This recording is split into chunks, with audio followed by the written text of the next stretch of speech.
Being a TV judge can seem like it's a lot of fun. You have a defendant and a plaintiff come to court, they argue back and forth in a small claims platform, and you have a judge that sits back and says which person is right or wrong in the limits of the law. Sometimes it's entertaining, sometimes it's a little sad, sometimes it's dramatic. In the end, you have Judge Kevin Ross, who's been doing this with America's Court for the last 10 years.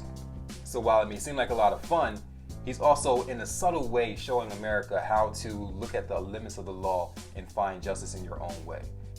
In today's atmosphere, when it comes to police brutality in the community and how the community is responding to police brutality, Judge Ross is pulled into a different direction. He was asked to be in a movie called Blindfire.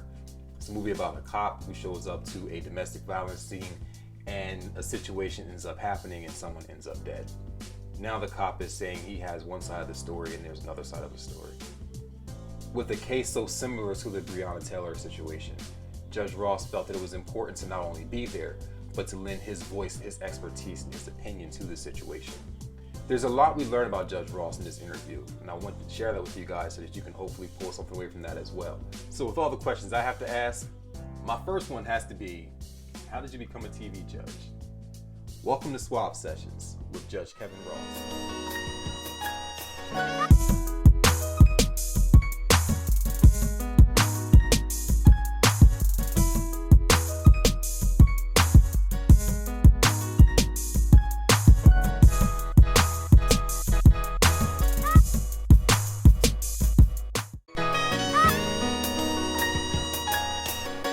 Well, the easy way to say it is that I knew early on in life that I wanted to go to college. I was trying to decide between, Rashad, being a psychologist or being a politician.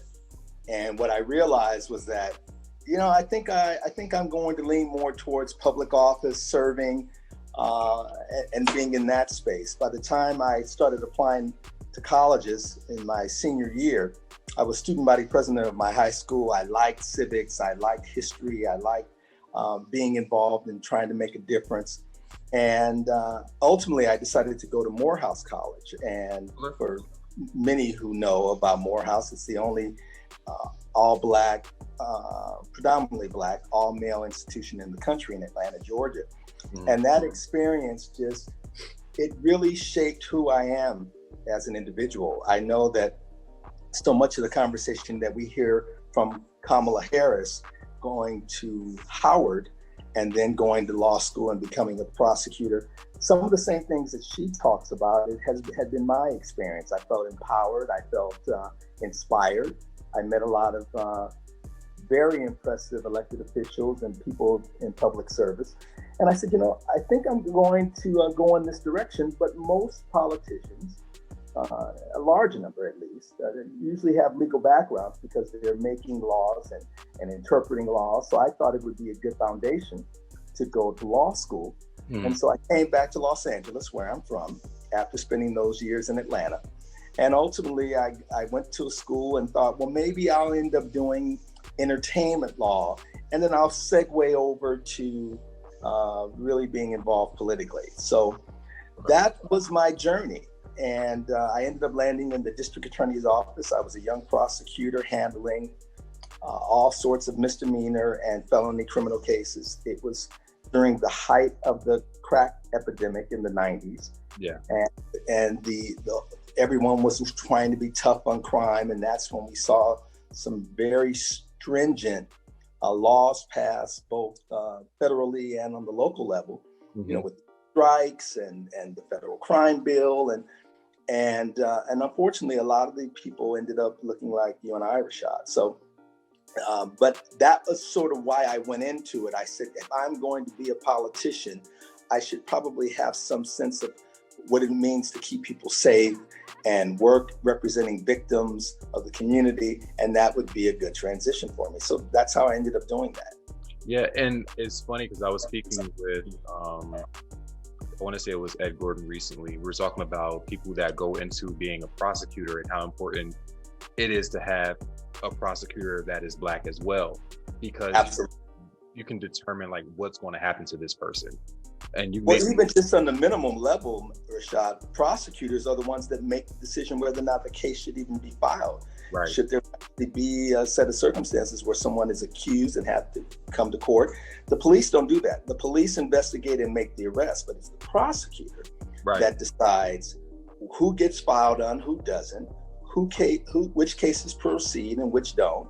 And so there's a lot of power, and unfortunately we don't have enough people of color, especially Black men, choosing that line of work. Yeah. It's we think that we have to be the defendants or the defense attorneys and not the prosecuting attorney because we don't want to get anyone in trouble, quote unquote. Well, some of it's that, but I will tell you, Rashad, that I actually had the experience when I started in the district attorney's office here in Los Angeles County, which is the largest prosecutorial agency in the country. I had a lot of African-American older men, my mentors, people that I admired, said, hey, take advantage of this opportunity, because when we were coming up, we couldn't get hired as prosecutors. I mean, there were very few positions available for Black lawyers where they would work for the government and, excuse me, and be in a position where they could have that sort of power and authority. Many people know about Johnny Cochran. He was one of the few Black prosecutors. As much as we know, may he rest in peace, that was my fraternity brother. I'm a Kappa. But one of the things about Johnny Cochran that people don't realize was that for a number of years, he worked as a prosecutor before he went out and then ended up doing defense work and becoming the person that was heralded for his legal skills. So it's definitely something that I love to see more Black judges. Hopefully soon we'll have an African-American woman on the U.S. Supreme Court.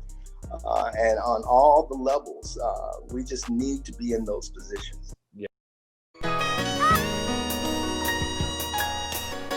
Now, when it comes to this film, Blindfire, yes, and especially being in today's climate, and it's like this is something that we are seeing. How important was it for you to get into this movie and to be the judge over that movie? How important was that?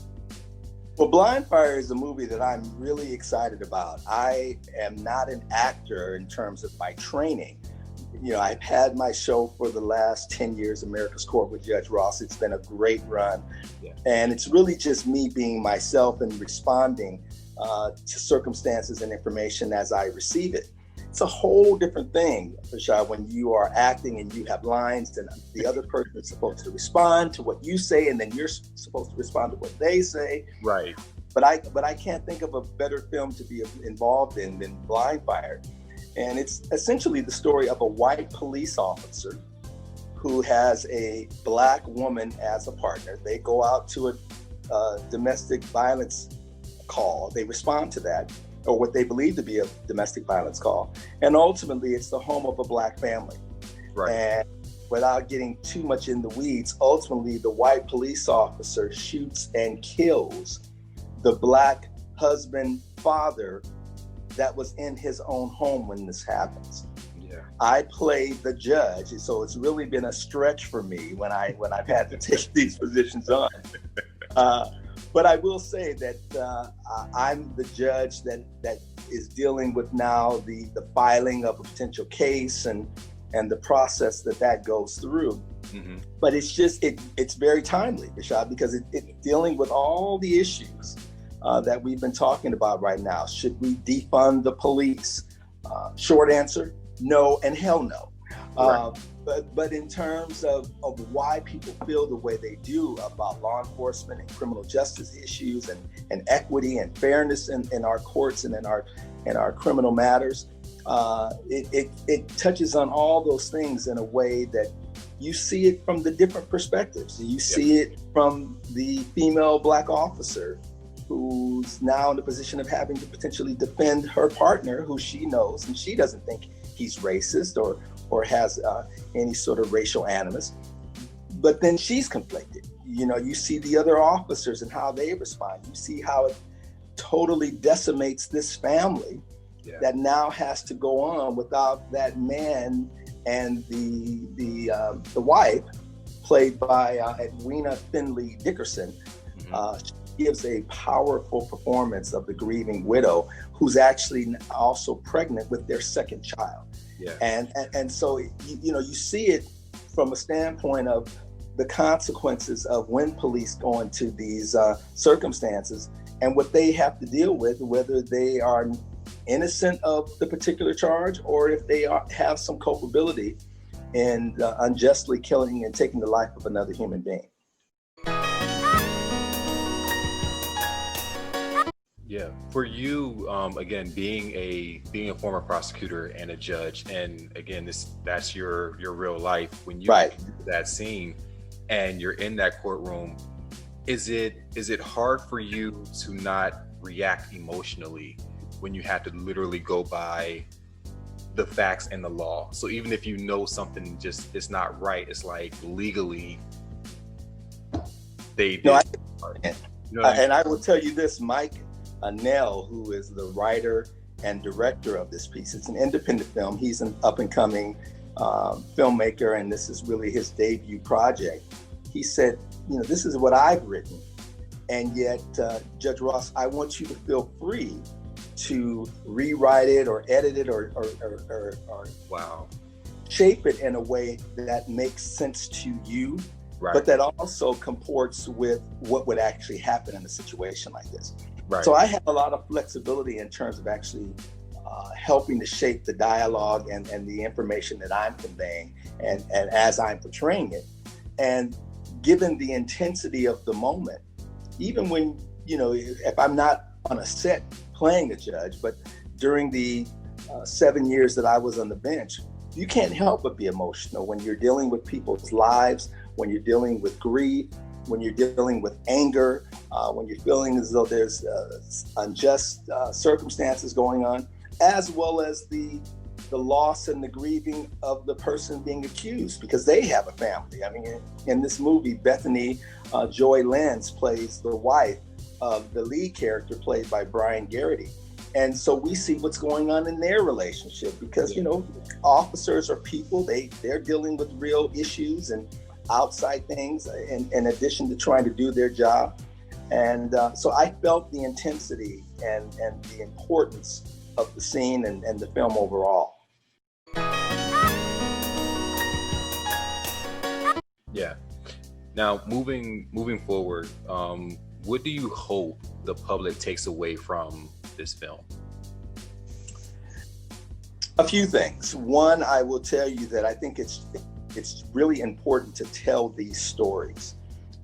We need to be able as a society to watch it, sort of decompose it, have conversations about these things.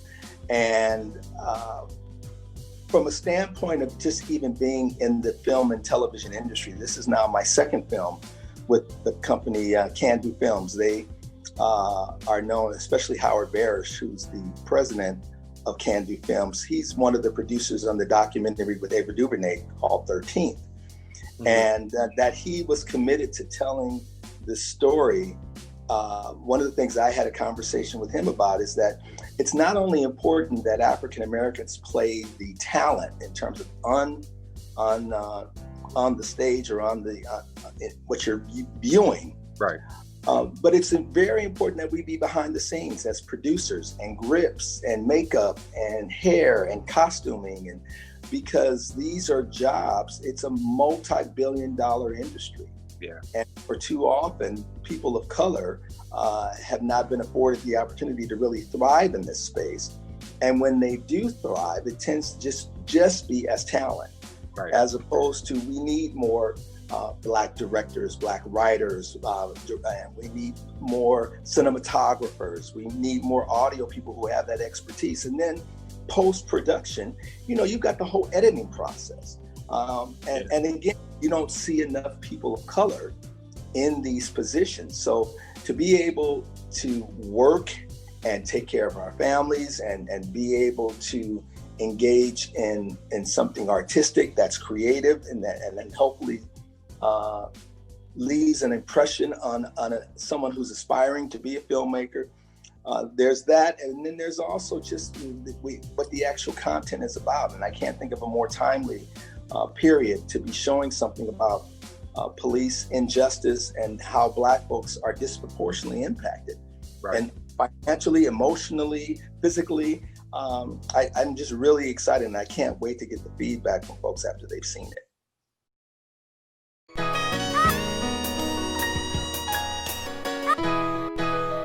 And then I think my last question is, what do you Yes, think sir. it would take at this point with the climate that we're in? What does it take to actually mend the relationship between police and community? That's a good question. I think so often the expectation is, okay, I'm going to march, I'm going to protest, I'm going to fast.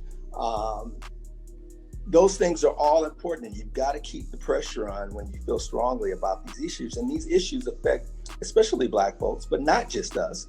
But one of the things that I am hoping is that even through this last period that we've been in, where it's been very political, we cannot stress the importance of voting. We cannot stress the importance of donating monies to candidates that we believe in. And that's just, if I were to have a conversation on the national level, that would be a whole conversation in and of itself.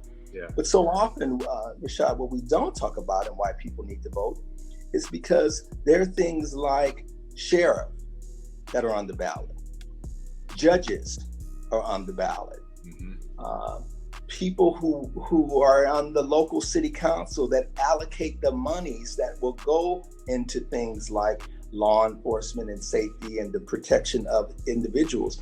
Right. And I don't think, especially in what we're seeing now, we're not really digging into the weeds of what it means to not just vote, but it's important for you to know, well, who is this person running for judge? Absolutely. And what is this sheriff's position on, do Black Lives Matter? Are you able to even say it? Are you able to articulate it? Is it reflective of the people that you have as your team in terms of other lieutenants and sergeants and high-ranking commanders? Across the board, we need to be in that space. And the one way that we can ensure that happens is to be very vocal, but you gotta vote, and you gotta put $5-10 with someone who, and I'm not just talking about Black people. I'm saying because some Black folks don't necessarily subscribe to the same philosophy of people who want to see justice. So if it means supporting that woman, that white person, that Asian person who has the same sensibilities. I'll just end with this. There's a judge that's running for a position here in LA County. He's Asian. And I said, well, let me look at his Twitter. Let me look at his Instagram. Let me look at comments that he's made, and let me go to his website.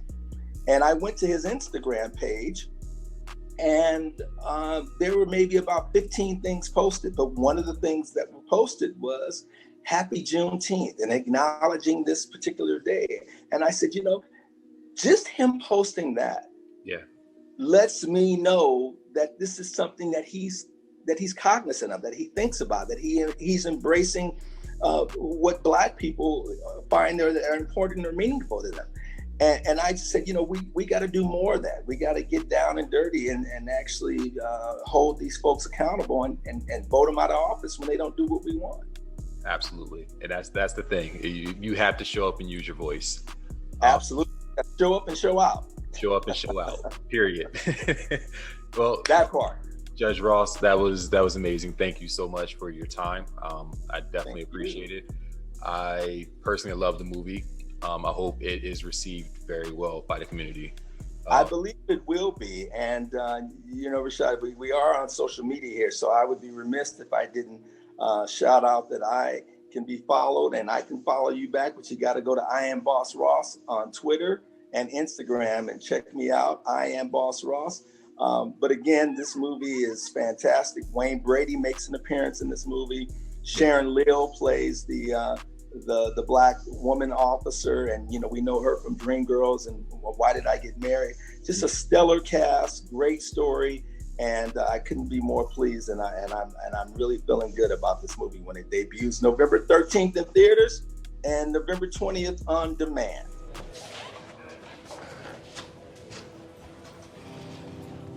Excuse me for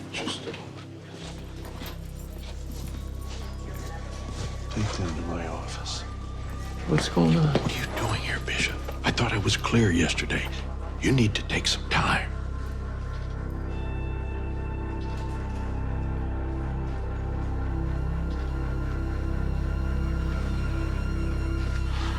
Lucy. Lucy. Lucy, is that him? Is that him? Is that the man that killed my husband? Mrs. Hughes, listen to me. No, is that him? I want to talk to him. Okay. I want to talk. No. Where you go? Okay. He killed Andre. I know. He killed my Let's go. husband. Oh, wait. He's the one that killed Andre. I know. I want to talk to him.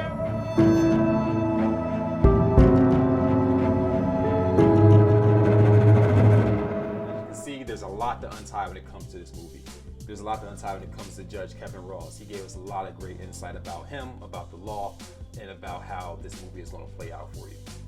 One of the biggest things I want everyone to take from this interview is the importance of voting. He put into play how local elections matter more than that presidential election. Yes, we want a great president, but you need to make sure that you have great city council, great sheriffs, great school superintendents, great legislators in your local spectrum, because those are the people that are going to affect your life on a daily basis. So make sure you vote. If you have special elections coming up and runoff elections, make sure you're there. When there's midterm elections in 2 years, make sure you're there. Make sure you're registered. Make sure everybody in your circle is registered. It's too important. And I think the last 4 years may show us how important it is to have the right people in office. I would say it's simple, but it's not. Voting is a big part of how our lives work. I think we take it for granted a little bit more than our previous generations because we just feel like we really don't have a voice when it comes to what happens in this world. In a situation today where you have a president who's trying to take an election from the president-elect because he just doesn't want to leave office, it's hard to feel like our votes matter, but they do. And that emotion is what people want us to feel. They want us to feel like our opinions and our votes don't matter. So until next time, as always, y'all spread some love and stay suave. Peace.